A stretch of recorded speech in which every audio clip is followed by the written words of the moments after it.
Hey guys, it's Alicia here with Basscast with the winners of the second annual Fishing for a Cause tournament today with a winning weight of 1982, Mike and Michael Nichols. So tell me about your day, guys. Where did you start catching your fish at?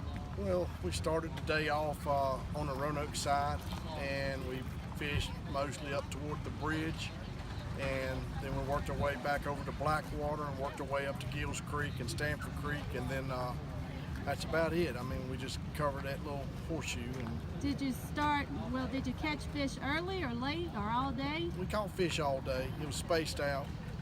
We probably caught 15 to 20.